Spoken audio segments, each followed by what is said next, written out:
Hello everyone. सामान्य अध्ययन की बहुत ही महत्वपूर्ण प्रश्नों की श्रृंखला चल रही है।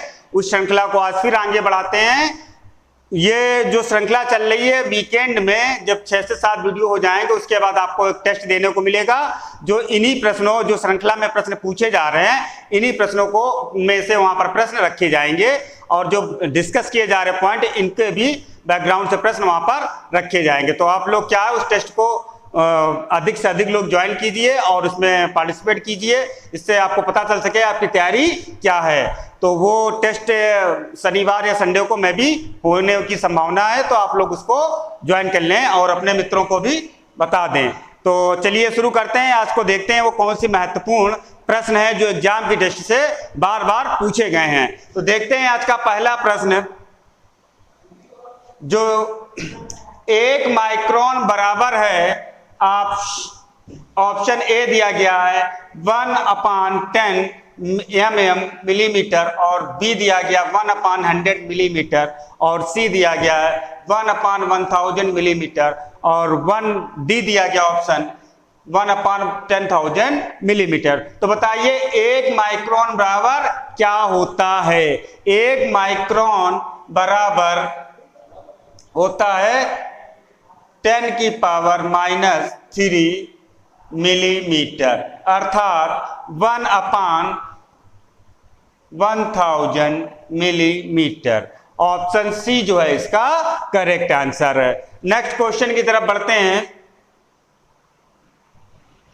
नेक्स्ट क्वेश्चन है हमारा 40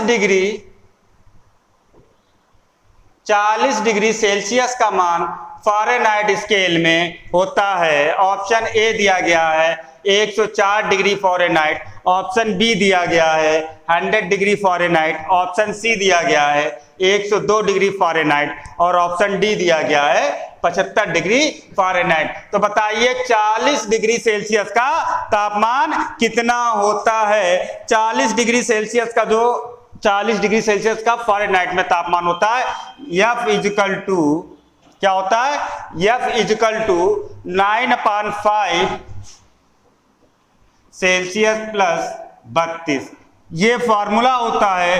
अगर कोई भी मान पूछ रहा सेल्सियस और फ़ारेनहाइट में, तो उसके लिए इस फॉर्मूले के तहत हम निकाल सकते हैं। तो सेल्सियस में कितना दिया गया है 40 डिग्री, तो ये क्या हो जाएगा 9/5 × 40 प्लस 32। तो कितना हो गया 72 प्लस 32, 104 डिग्री फ़ारेनहाइट। कौन सा ऑप्शन हो गया, ऑप्शन ए जो है इसका करेक्ट आंसर है। कितना 104 डिग्री फ़ारेनहाइट 40 डिग्री सेल्सियस का मान होता है। कितना होता है 104 डिग्री फ़ारेनहाइट। क्या फॉर्मूला है, F equal to 9/5 Celsius plus 32। इस फॉर्मूले को रट लीजिए और कोई भी पूछा जाए आपसे कि कितने डिग्री का सेल्सियस में फ़ारेनहाइट का मान क्या है, या फ़ारेनहाइट दिया हो और सेल्सियस आपसे पूछा जाए, तो वो भी आप यहां से निकाल सकते हैं। इसका आंसर ए है। नेक्स्ट क्वेश्चन की तरफ बढ़ते हैं। नेक्स्ट है क्वेश्चन, क्रोमेटोग्राफी की तकनीक का प्रयोग होता है। ऑप्शन ए दिया गया है रंगीन पदार्थों की पहचान करने में, ऑप्शन बी दिया गया है पदार्थों की संरचना निर्धारण में, ऑप्शन सी दिया गया है रंगीन पदार्थों के प्रभावी आश्वन में, ऑप्शन डी दिया गया है एक मिश्रण से पदार्थों को अलग करने में। तो बताइए क्रोमेटोग्राफी की तकनीक का प्रयोग क्या होता है। क्रोमेटोग्राफी तकनीक का जो प्रयोग होता है वो मेनली क्या होता है, मिश्रण में से पदार्थों को अलग करने के लिए। ऑप्शन डी जो है इसका करेक्ट आंसर है। क्या होता है, जो कई सारे मिश्रण होते हैं, तो उन मिश्रणों में से जो पदार्थ मिले होते हैं, तो उनको क्या करते हैं, अलग करते हैं। किस विधि से, क्रोमेटोग्राफी टेक्निक के माध्यम से। नेक्स्ट क्वेश्चन की तरफ बढ़ते हैं। लोलक की कालावधि है, ऑप्शन ए दिया गया है द्रव्यमान के ऊपर निर्भर करती है, ऑप्शन बी दिया गया है लंबाई के ऊपर निर्भर करती है, ऑप्शन सी दिया गया है समय के ऊपर निर्भर करती है, ऑप्शन डी दिया गया है तापक्रम के ऊपर निर्भर करती है। तो लोलक की कालावधि पूछ रहा, तो बताइए क्या होगी। देखिए लोलक की कालावधि होती है T equal to 2 pi under root L upon g. ठीक है, तो पाई और जी क्या है हमारे, ये कांस्टेंट है। क्या है, पाई और जी जो है हमारे कांस्टेंट है, पाई और जी हमारे कांस्टेंट है। यल क्या है, ये हमारी लंबाई है। क्या है, यल हमारी लंबाई है। क्या है, ये लंबाई है। तो ये क्या है, लोलक की कालाविधि। तो डायरेक्टली क्या अनुक्रमानुपाती होती है, किसके, लंबाई पे। तो ताप किस पर निर्भर करता है, लोलक की कालाविधि उसकी लंबाई पर। कौन सा ऑप्शन है, लंबाई के ऊपर निर्भर करती है। ऑप्शन बी जो है इसका करेक्ट आंसर। क्या होता है, T equal to 2 pi under root L upon g. G और पाई क्या है, कांस्टेंट है, एक नियतांक होते हैं। तो ये क्या आ गया, कालावधि यल के ऊपर डिपेंड करती है, उसकी लंबाई के ऊपर। नेक्स्ट क्वेश्चन देखते हैं, निम्नलिखित में से कौन सा अम्ल सिरके में उपस्थित है। ऑप्शन ए दिया गया हाइड्रोक्लोरिक अम्ल, ऑप्शन बी दिया गया साइट्रिक अम्ल, ऑप्शन सी दिया गया ऑक्जेलिक अम्ल और ऑप्शन डी दिया गया एसिटिक अम्ल। तो बताइए निम्नलिखित में से कौन सा अम्ल हमारा उपस्थित है, किसमें, सिरके में। कौन सा अम्ल होता है, साइट्रिक अम्ल। ऑप्शन डी जो है इसका करेक्ट आंसर है। कौन सा अम्ल है, साइट्रिक अम्ल जो है हमारा सिरके में उपस्थित होता है। ठीक है, और एसिटिक अम्ल, एसिटिक अम्ल हमारा सिरके में उपस्थित होता है और साइट्रिक अम्ल जो है ये हमारा खट्टे फलों में उपस्थित होता है। किसमें, खट्टे फलों में, जैसे नींबू। क्या, जैसे नींबू। ठीक है, उसमें हमारा क्या होता है, साइट्रिक अम्ल। और ऑक्जेलिक अम्ल किसमें उपस्थित होता है, ये हमारी हरे पत्तेदार सब्जियां और फलियों में, जो फली वाली नहीं सब्जियां होती उनमें ये उपस्थित होता है। किसमें, हरे पत्तेदार सब्जियों में, पत्तेदार सब्जियों में ये उपस्थित होता है।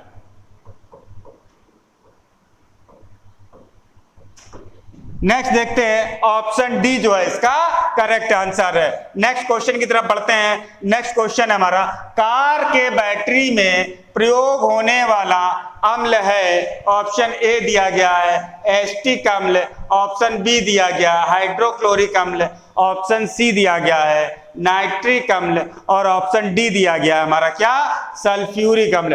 तो बताइए कार की बैटरी में प्रयुक्त होने वाला अम्ल हमारा कौन सा है, कौन सा है, सल्फ्यूरिक अम्ल जो है इसका प्रयोग कार की बैटरी में किया जाता है और इसे क्या कहते हैं, अम्लराज भी कहते हैं। क्या कहते हैं, अम्लराज कहते हैं सल्फ्यूरिक अम्ल को। क्या कहते हैं, अम्लराज कहते हैं सल्फ्यूरिक अम्ल को। नेक्स्ट देखते हैं, अच्छा एसिटिक अम्ल क्या करता है, ये खट्टे फलों को, खाद्य पदार्थों को बनाने में व एसीटोन बनाने में इसका इस्तेमाल किया जाता है। और नाइट्रिक अम्ल का क्या प्रयोग करता है, ये विस्फोटक पदार्थों को बनाने में और फोटोग्राफी में नाइट्रिक अम्ल का उपयोग होता है। ऑप्शन इसका डी करेक्ट है। नेक्स्ट क्वेश्चन की तरफ बढ़ते हैं। नेक्स्ट क्वेश्चन है हमारा, सोडा वाटर की बोतल खोलने पर निकलने वाली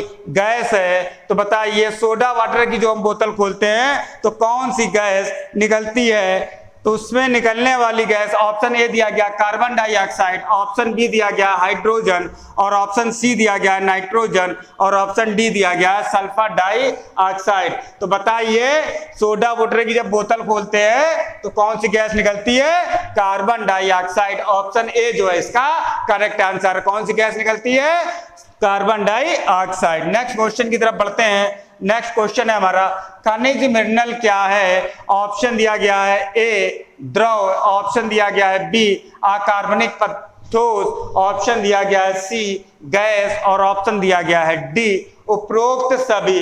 तो बताइए खनिज मिनरल निम्नलिखित में से क्या है। तो क्या होते हैं, खनिज मिनरल जो होते हैं हमारे अकार्बनिक ठोस होते हैं। जो भूगर्भ शास्त्रियों ने बताया है उन्होंने क्या बताया, खनिज मिनरल को अकार्बनिक ठोस बताया है। ये कैसे होते हैं, ये रवेदार होते हैं। ठीक है, ऑप्शन बी जो है इसका करेक्ट आंसर है। नेक्स्ट क्वेश्चन की तरफ बढ़ते हैं। निम्नलिखित में से किस विटामिन को आर्गेओ कैल्सीफेरॉल कहते हैं। बताइए। Option A vitamin D2, option B vitamin D3, option C vitamin B12 और ऑप्शन डी विटामिन B6। तो कह रहा है आर्गे कैल्सीफेरॉल किसे कहते हैं? आर्गे कैल्सीफेरॉल जो है वो विटामिन D2 को कहते हैं। किसे कहते हैं? विटामिन D2 को आर्गो कैल्सीफेरॉल कहते हैं, जबकि विटामिन D3 को कोलो कैल्सीफेरॉल कहते हैं। क्या कहते हैं? कोलो कैल्सीफेरॉल विटामिन डी को कहते हैं। कैल्सीफेरॉल विटामिन डी को कहते हैं। ठीक है, आर्गो कैल्सीफेरॉल विटामिन D2 को कहते हैं। इसकी कमी से क्या होता है? रिकेट्स नामक रोग हो जाता है। ये विटामिन D के पार्ट्स हैं। ये किसमें मिलता है? मेनली खाने वाली चीजों में, भोज्य पदार्थों से शरीर में प्रवेश करता है। जैसे आपको हो गया मक्खन हो गया, दूध हो गया, अंडा हो गया, इसके माध्यम से ये हमारा शरीर में प्रवेश करता है। कौन सा?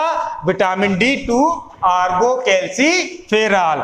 नेक्स्ट आता है ऑप्शन ए जो है इसका करेक्ट आंसर है। और विटामिन B12 को क्या कहते हैं? साइनोकोबालमिन। क्या कहते हैं? साइनोकोबालमिन।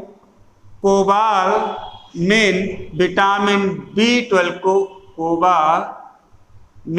विटामिन B12 को कहते हैं। किसको कहते हैं? विटामिन B12 को साइनोकोबालमिन कहते हैं। और पिरिडॉक्सिन विटामिन B6 को कहते हैं। क्या कहते हैं? पिरिडॉक्सिन विटामिन B6 को कहते हैं। नेक्स्ट क्वेश्चन की तरफ बढ़ते हैं। नेक्स्ट क्वेश्चन है, मानव शरीर में विटामिन ए भंडारित रहता है। ऑप्शन ए यकृत में, ऑप्शन बी त्वचा में, ऑप्शन सी फुसफुस में और ऑप्शन डी वक्र में। तो बताइए मानव शरीर में विटामिन ए कहां पर स्थित रहता है? विटामिन ए जो है मानव शरीर में वो यकृत में स्थित रहता है। ऑप्शन ए जो है इसका करेक्ट आंसर है। कहां पर स्थित रहता है? यकृत में स्थित रहता है। नेक्स्ट क्वेश्चन देखते हैं, निम्नलिखित में से कौन सा युग्म सही सुमेलित नहीं है? ऑप्शन ए दिया गया retinol, xerophthalmia, option B tocopherol, beriberi, option C cyanocobalamin, रक्ताल्पता और ऑप्शन डी दिया गया आर्गो कैल्सीफेरॉल रिकेट्स। तो बताइए निम्नलिखित में से कौन सा सम्मिलित नहीं है?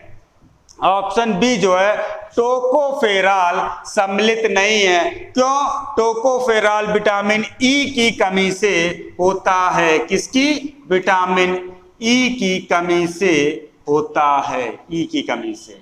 ठीक है। और बेरबेरी रोग किससे होता है? बेरबेरी हमारी विटामिन B1 जिसका वैज्ञानिक नाम है थायमिन, उसकी कमी से होता है।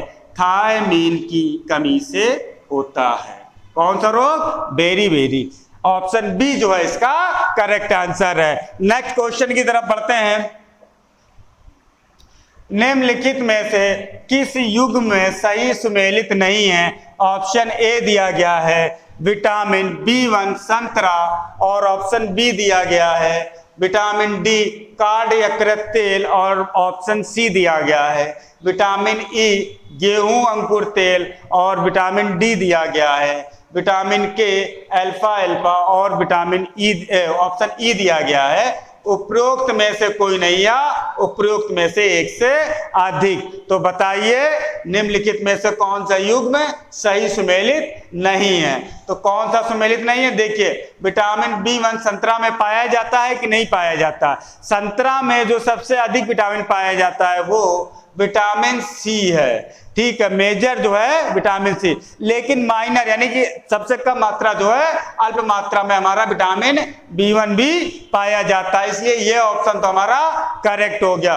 दूसरा आता है विटामिन डी कार्ड यकृत तेल में। हाँ, ये कार्ड यकृत तेल में पाया जाता है। विटामिन ई गेहूं अंकुर तेल में। हाँ, इसमें ये जो है विटामिन ई भी हमारा पाया जाता है। विटामिन के अल्फा अल्फा, इसमें अल्फा अल्फा में विटामिन के पाया जाता है। तो क्या हो जाएगा? उपरोक्त में से एक से अधिक सही है। ऑप्शन ई जो है इसका करेक्ट आंसर है। नेक्स्ट क्वेश्चन की तरफ बढ़ते हैं।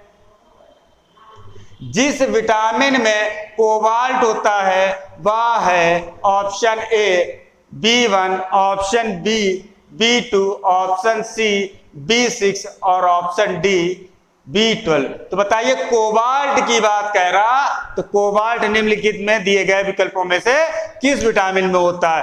कोबाल्ट जो होता है मेनली हमारा साइनोकोबालामाइन विटामिन B12 इसका करेक्ट आंसर है। किसमें होता है? विटामिन B12 में कोबाल्ट उपस्थित होता है। क्या नाम है? साइनोकोबालामिन,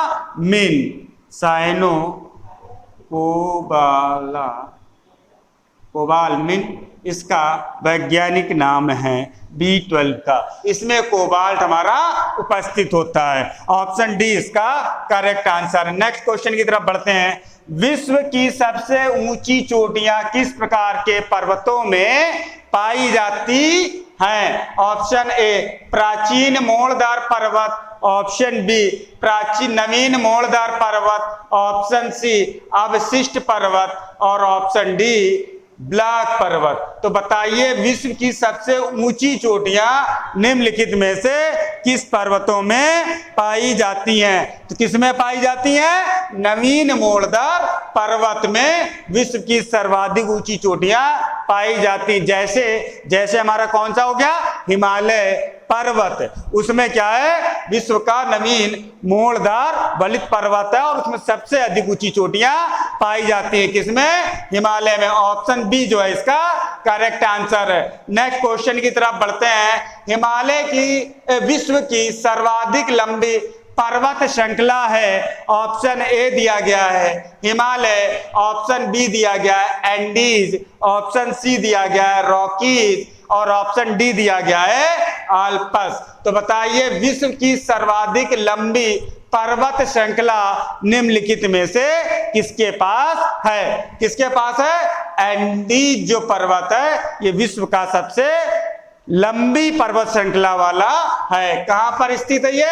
दक्षिण अमेरिका में एंडीज स्थित है। कहां पे?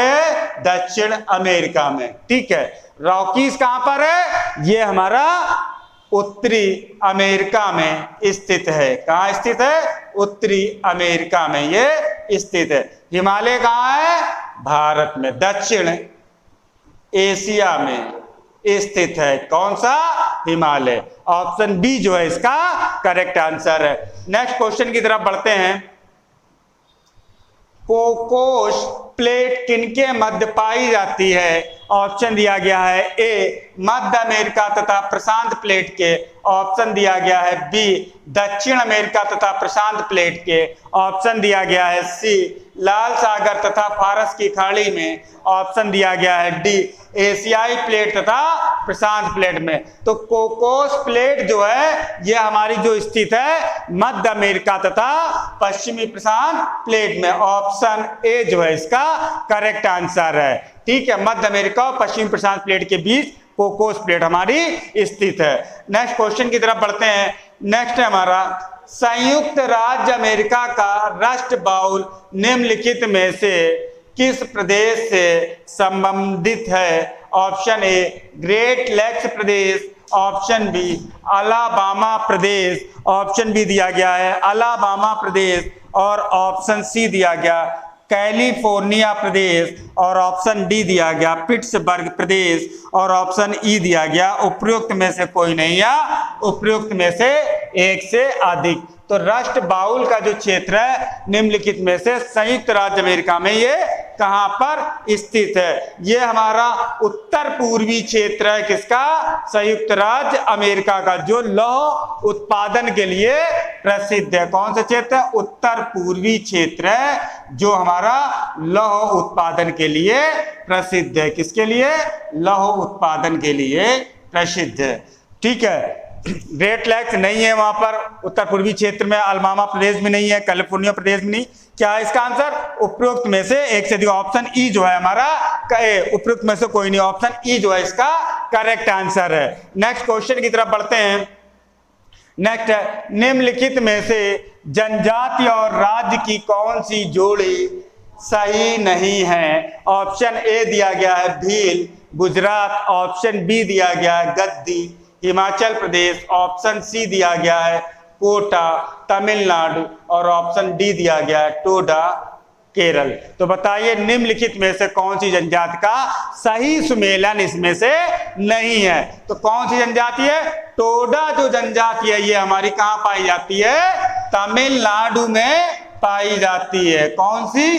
टोडा जनजाति। ऑप्शन डी जो है इसका करेक्ट आंसर है। टोडा जनजाति कहां पर स्थित है? ये हमारी तमिलनाडु में स्थित है। नेक्स्ट क्वेश्चन की तरफ बढ़ते हैं। निम्नलिखित नगरों में अलकनंदा एवं भागीरथी कहां मिलकर गंगा नदी बनती है? ऑप्शन ए दिया गया है हरिद्वार, ऑप्शन बी दिया गया है ऋषिकेश, और ऑप्शन सी दिया गया है रुद्रप्रयाग, और ऑप्शन डी दिया गया है देवप्रयाग। तो बताइए गंगा नदी कहां पर मिलकर अलकनंदा के साथ गंगा नदी बनती है? अलकनंदा और भागीरथी का जो संगम होता है वो हमारा देवप्रयाग में होता है। इसके बाद जो है गंगा नदी नाम पड़ता है। ठीक है, और देवप्रयाग कहाँ स्थित है? ये टिहरी गढ़वाल में स्थित है। ठीक है, टिहरी गढ़वाल में स्थित है। किसके? उत्तराखंड राज्य का जो जिला है टिहरी गढ़वाल, उसमें ये स्थित है। और अलकनंदा और भागीरथी जब नदी मिलती हैं तो उसके बाद इसकी संयुक्त धारा को हम गंगा नदी के नाम से जानते हैं। तो ऑप्शन डी जो है इसका करेक्ट आंसर है। नेक्स्ट क्वेश्चन की तरफ बढ़ते हैं। भारत में यारलुंग-जंगबो नदी को किस नाम से जाना जाता है? Option A Ganga, option B Sindhu, option C Brahmaputra, और ऑप्शन डी महानदी। तो बताइए यांगलुंग-जंगबो नदी को किस नाम से भारत में जाना जाता है? किस नाम से? ब्रह्मपुत्र नदी को ही यांगलुंग-जंगबो नदी जो है इसको भारत में ब्रह्मपुत्र नदी के नाम से जानते हैं। ऑप्शन सी इसका करेक्ट आंसर है। नेक्स्ट क्वेश्चन की तरफ बढ़ते हैं। राज्यसभा का प्रदेश अध्यक्ष कौन होता है? ऑप्शन ए दिया गया राष्ट्रपति, ऑप्शन बी दिया गया उपराष्ट्रपति, ऑप्शन सी दिया गया प्रधानमंत्री, और ऑप्शन डी दिया गया उपयुक्त में से कोई नहीं। तो राज्यसभा का प्रदेश अध्यक्ष होता है निम्नलिखित में से कौन? उपराष्ट्रपति। ऑप्शन बी जो है इसका करेक्ट आंसर है। उपराष्ट्रपति के चुनाव में कौन कौन भाग लेते हैं? उपराष्ट्रपति के चुनाव में हमारे दोनों सदनों के, लोकसभा के जो उच्च सदन और निम्न सदन है यानी कि राज्यसभा और लोकसभा के सदस्य इसमें भाग लेते हैं। नेक्स्ट क्वेश्चन की तरफ बढ़ते हैं। निम्नलिखित कथनों में से कौन सा सही नहीं है? पहला, धन संपत्ति के मामले में राज्यसभा शक्तिहीन है। ठीक है। दूसरा, धन विधेयक की शुरुआत राज्यसभा में होती है। तीसरा ऑप्शन दिया गया है सी, लोकसभा द्वारा पारित किए जाने के बाद राज्यसभा को 14 दिन के भीतर विधेयकों को पारित करना होता है। और डी ऑप्शन दिया गया है, राज्यसभा किसी धन विधेयक को पारित कर सकती है अथवा कतिपय सिफारिशों के साथ उसे लोकसभा लौटा सकती है। तो बताइए निम्नलिखित कथनों में से कौन सा सही नहीं है? देखिए, धन संपत्ति का जो मामला है वो लोकसभा को अधिक पावर दी गई है। ठीक है, राज्यसभा शक्तिहीन है, करेक्ट आंसर है। धन विधेयक की शुरुआत राज्यसभा में होती है, ये ऑप्शन हमारा गलत है। ऑप्शन बी जो है इसका करेक्ट आंसर है। क्यों? क्योंकि राज्यसभा जो है हमारी 109 फर्स्ट के अनुसार धन विधेयक की शुरुआत लोकसभा में होगी, राज्यसभा में इसे प्रस्तावित नहीं किया जा सकता है। और राज्यसभा अधिक से अधिक 14 दिन ही रोक सकती है, इसके बाद वो उसे रोक नहीं सकती, यानी कि शक्ति विहीन है राज्यसभा धन विधेयक के मामले में। नेक्स्ट क्वेश्चन की तरफ बढ़ते हैं।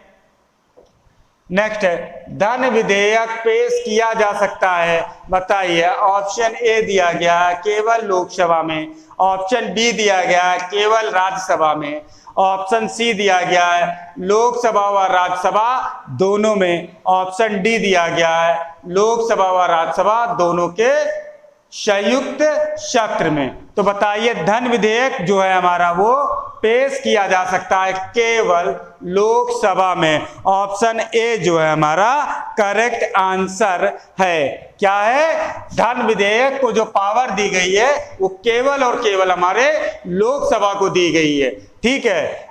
नेक्स्ट क्वेश्चन की तरफ बढ़ते हैं।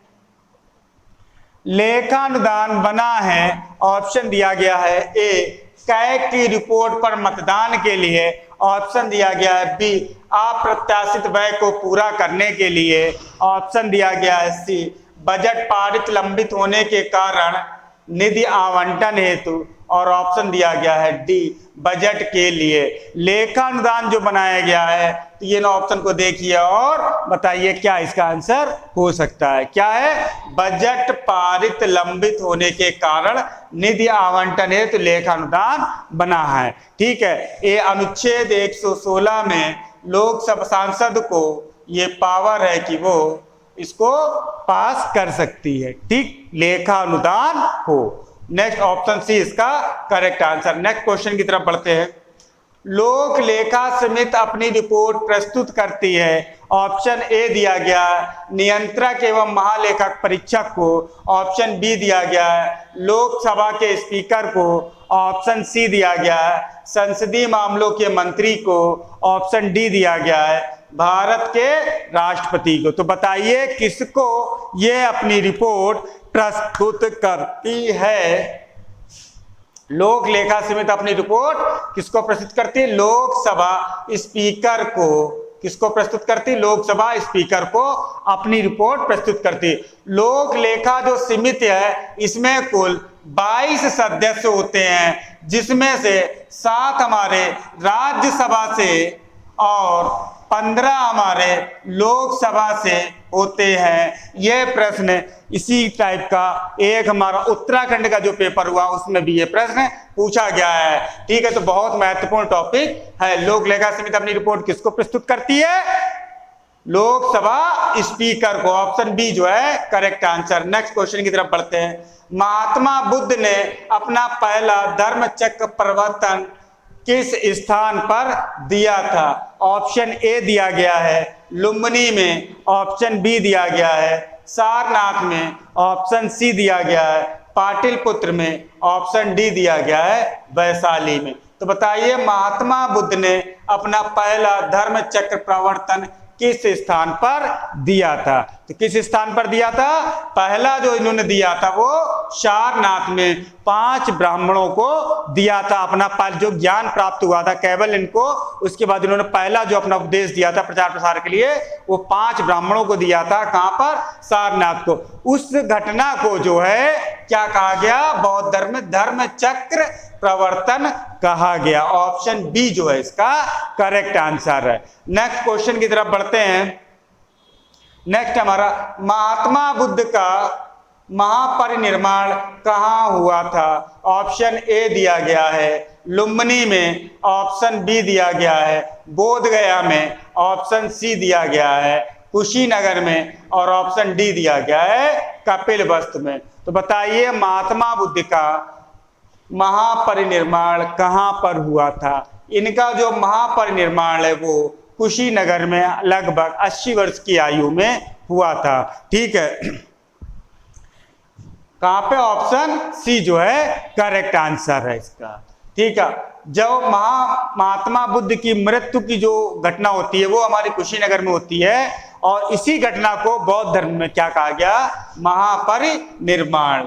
नेक्स्ट क्वेश्चन की तरफ बढ़ते हैं। नेक्स्ट क्वेश्चन है हमारा त्रिपिटक किसकी धार्मिक पुस्तक है? ऑप्शन ए दिया गया है जैन, ऑप्शन बी दिया गया है हिंदू, ऑप्शन सी दिया गया है पारसी, ऑप्शन डी दिया गया है बौद्ध। तो बताइए त्रिपिटक जो है किसकी धार्मिक पुस्तक है? यह बौद्ध धर्मों की धार्मिक पुस्तक है त्रिपिटक। ऑप्शन डी जो है इसका करेक्ट आंसर है। त्रिपिटक जो है बौद्ध ग्रंथों को पुस्तक है जिसमें मुख्यतः शामिल है विनय पटक, सुत्त पटक और विनय पटक, सुत्त पटक, विनय पटक, सुत्त पटक। विनय पटक में क्या है? आचार व्यवहार के बारे में वर्णन किया गया है। ठीक है, संघ संबंधी सारे नियम इसी में सम्मिलित हैं। और सुत्त पिटक में क्या है? महात्मा बुद्ध की प्रवचन इसमें सम्मिलित हैं। किसमें? सुत्त पिटक में। एक और होता अधिगम्य पिटक, ये बौद्ध धर्म का दार्शनिक रूप है। आदिगम पिटक, आदिगम पिटक, इसमें बौद्ध धर्म की दार्शनिक सिद्धांतों का वर्णन किया गया है। ऑप्शन डी जो है इसका करेक्ट आंसर। नेक्स्ट क्वेश्चन की तरफ बढ़ते हैं। नेक्स्ट है, निम्नलिखित में से कौन सी बात बौद्ध धर्म तथा जैन धर्म में समान नहीं है? ऑप्शन ए अहिंसा, ऑप्शन बी वेदों के प्रति उदासीनता, ऑप्शन सी आत्मदमन और ऑप्शन डी रीत व रिवाजों की अस्वीकृति। तो कौन सी बात बुद्ध धर्म और जैन धर्म में समान नहीं है? क्या नहीं है? आत्मदमन, ये समान नहीं है। ऑप्शन सी जो है इसका करेक्ट आंसर है। क्यों? बौद्ध धर्म जो है ये हमारा क्या है? माध्यम मार्ग को उसने अपनाया है, ठीक है। जबकि जैन धर्म जो है वो मेरे लिए कठिन तपस्या और उस पर बिलीव करता है। तो ये आत्मदमन की इसमें बात नहीं कही गई है। ऑप्शन सी इसका करेक्ट आंसर है। नेक्स्ट क्वेश्चन देखते हैं। दिल्ली के किस सुल्तान ने सबसे ज्यादा नहरों का निर्माण किया था? Option A Firoz Shah Tughlaq, option B Iltutmish, option C Balban और ऑप्शन डी सिकंदर लोधी। तो दिल्ली के किस सुल्तान ने सबसे ज्यादा नहरों का निर्माण किया था? किसने किया था? फिरोज शाह तुगलक ने। ऑप्शन ए जो है इसका करेक्ट आंसर है। किसने किया था? फिरोज शाह तुगलक ने 5 बड़ी नहरें बनवाई थी, ठीक है। 5 बड़ी नहरें किसने बनवाई थी? फिरोज शाह तुगलक ने। इसने एक जो है सिंचाई नामक कर भी लिया था, हक ए सर्व, ध्यान दीजिए, हक ए सर्व नामक एक सिंचाई कर भी लिया था। जो किसान इन नहरों का पानी इस्तेमाल करते थे उनको अपनी फसल में से 1/10 हिस्सा इनको देना पड़ता था। कितना? 1/10 हिस्सा देना पड़ता था। ये जो कर था हक ए सर्व कर था, ये सिंचाई कर था। ऑप्शन ए जो है इसका करेक्ट आंसर है। नेक्स्ट क्वेश्चन की तरफ बढ़ते हैं।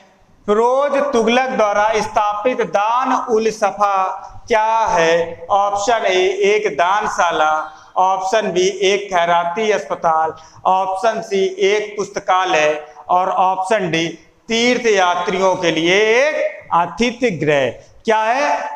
दान उल सफा है, ये एक खैराती अस्पताल का निर्माण फिरोज तुगलक ने करवाया था। ऑप्शन बी जो है इसका करेक्ट आंसर है। नेक्स्ट क्वेश्चन की तरफ बढ़ते हैं। निम्नलिखित में से किस सुल्तान ने बेरोजगारों को रोजगार दिलवाया? Option A Alauddin Khilji, option B Mohammad bin Tughlaq, option C Firoz Tughlaq, option D Sher Shah Suri. तो बताइए किस सुल्तान ने बेरोजगारों के लिए एक जो है रोजगार दफ्तर खुलवाया था? किसने खुलवाया था? फिरोज तुगलक ने खुलवाया था। ऑप्शन सी जो है इसका करेक्ट आंसर है। नेक्स्ट क्वेश्चन की तरफ बढ़ते हैं। निम्नलिखित में से किस सुल्तान ने दरबार में सबसे अधिक गुलाम थे? ऑप्शन दिया गया है ए बलबन, ऑप्शन दिया गया है बी अलाउद्दीन खिलजी, ऑप्शन दिया गया है सी मोहम्मद बिन तुगलक और ऑप्शन दिया गया है डी फिरोज तुगलक। तो किस सुल्तान के पास सबसे अधिक गुलाम थे? सबसे अधिक जो गुलाम थे वो हमारे फिरोज शाह तुगलक के पास थे। ऑप्शन डी जो है करेक्ट आंसर है। इन्होंने एक दीवान बंदगाह भी देखभाल के लिए बनवाया था, दीवान बंदगाह, जो गुलामों की देखभाल के लिए था, ठीक है। इनका बिलीव था, इनके पास लगभग 1,80,000 गुलाम थे, ठीक है। इनकी मान्यता थी कि गुलामों से प्रार्थना करने से काफी अच्छा फायदा मिलता है, तो इसलिए इनको गुलामों का शौक था, ठीक है। 1,80,000 थे, इसके लिए उन्होंने एक दीवान बंदगाह की स्थापना भी करवाई थी, जो गुलामों की देखभाल करती थी। नेक्स्ट क्वेश्चन की तरफ बढ़ते हैं। नेक्स्ट है, अंग्रेज भारतीय सेना में चर्बी वाले कारतूसों से चलने वाली एनफील्ड राइफल कब शामिल की गई? ये जो है ऑप्शन दिया गया है ए नवंबर 1856, ऑप्शन बी दिया गया है दिसंबर 1856 और ऑप्शन सी दिया गया है जनवरी 1857 और ऑप्शन डी दिया गया है फरवरी 1857। तो बताइए जो राइफल थी कौन सी, कारतूसों वाली, चर्बी वाले कारतूसों से चलने वाली एनफील्ड राइफल, ये कब शामिल की गई थी? दिसंबर 1856 में ये शामिल की गई थी और बंगाल में जनवरी 1857 में इसका विरोध शुरू हुआ था। यही कारण था कि 1857 की जो क्रांति है की शुरुआत यहीं से होती है। किसकी वजह से? चर्बी वाले कारतूस की वजह से। नेक्स्ट क्वेश्चन देखते हैं। 1857 के विद्रोह का नेतृत्व बिहार में किसने किया? ऑप्शन ए दिया गया है खान बहादुर खान, ऑप्शन बी दिया गया है कुंवर सिंह, ऑप्शन सी दिया गया है तात्या टोपे, ऑप्शन डी दिया गया है रानी राम कुंवारी। तो 1857 का विद्रोह बिहार में किसने किया था? कुंवर सिंह ने किया था। ऑप्शन बी जो है करेक्ट आंसर। किसने किया था? कुंवर सिंह ने। ये कहाँ के थे राजा? जगदीशपुर के थे, जगदीशपुर के ये थे। ठीक है, कौन सा क्षेत्र? जगदीशपुर। किस जिले में पड़ता है? आरा डिस्ट्रिक्ट है, वहां पर ये पड़ता, वहां पर इन्होंने इसका नेतृत्व किया था। नेक्स्ट क्वेश्चन देखते हैं। बिहार में 1857 का विद्रोह किसने किया था? Option A Babu Amar Singh, option B Hare Krishna Singh, option C Kunwar Singh और ऑप्शन डी राजा शहजादा सिंह। तो 57 के विद्रोह का नेतृत्व किसने किया था? कुंवर सिंह ने। ऑप्शन सी जो है करेक्ट आंसर है। नेक्स्ट क्वेश्चन की तरफ बढ़ते हैं। जगदीशपुर के किस व्यक्ति ने 1857 के विप्लव में क्रांतिकारियों का नेतृत्व किया था? ऑप्शन ए दिया गया है कुंवर सिंह, ऑप्शन बी दिया गया है चंद्रशेखर, ऑप्शन सी दिया गया है तीरथ सिंह, ऑप्शन डी दिया गया हमारा राम सिंह। तो जगदीशपुर के किस व्यक्ति ने 1857 के विप्लव का क्रांतिकारियों का नेतृत्व किया था? वो थे हमारे कुंवर सिंह। ऑप्शन ए जो है इसका करेक्ट आंसर है। नेक्स्ट क्वेश्चन देखते हैं। कुंवर सिंह राजा थे, ऑप्शन ए हमीरपुर के, ऑप्शन बी धीरपुर के, ऑप्शन सी जगदीशपुर के, ऑप्शन डी रामपुर के। तो कुंवर सिंह जो राजा थे वो कहां गए थे? जगदीशपुर के। ऑप्शन सी जो है इसका करेक्ट आंसर है। नेक्स्ट क्वेश्चन की तरफ बढ़ते हैं। कुंवर सिंह अंग्रेजों के खिलाफ 1857 में किस जगह शामिल हुए? ऑप्शन ए दिया गया है आरा, ऑप्शन बी दिया गया है पटना, ऑप्शन सी दिया गया है बेतिया और ऑप्शन डी दिया गया है वाराणसी। तो कुंवर सिंह अंग्रेजों के खिलाफ 1857 विद्रोह में किस जगह शामिल हुए थे? आरा में। ऑप्शन ए जो है इसका करेक्ट आंसर है। नेक्स्ट क्वेश्चन की तरफ बढ़ते हैं। पटना के 1857 के स्वतंत्रता संग्राम के नेता थे। ऑप्शन ए दिया गया है हैदर अली खान, ऑप्शन बी दिया गया है राजपूत कुंवर सिंह, ऑप्शन सी दिया गया है जुधार सिंह और ऑप्शन डी दिया गया है कुशल सिंह। तो बताइए निम्नलिखित में से कौन थे हमारे 1857 के पटना के स्वतंत्रता संग्राम के नेता? राजपूत कुंवर सिंह जो थे वो 1857 के बिहार के क्या थे? पटना के लीडर थे, नेता थे। कौन से? राजपूत कुंवर सिंह। ये थे आज के बहुत ही महत्वपूर्ण प्रश्न जो एग्जाम की दृष्टि से बहुत ही महत्वपूर्ण है। और आपने देखा कि लास्ट में जो प्रश्न आ रहे थे वो कैसे थे? हमारे एक ही टॉपिक से कितनी बार घुमा घुमा कर प्रश्न पूछे गए हैं। तो इन टॉपिक को आप अच्छे से तैयार कर लें। मिलते हैं वीकेंड के एंड में। इन्हीं टॉपिक पे जो कुछ हो रही है इन्हीं के अकॉर्डिंग जो एमसीक्यू के जो प्रश्न है ये इन्हीं का वहां पर टेस्ट होगा। तो इन्हीं टेस्ट में आप लोग अधिक से अधिक पार्टिसिपेट करें। Thanks for watching. Thank you.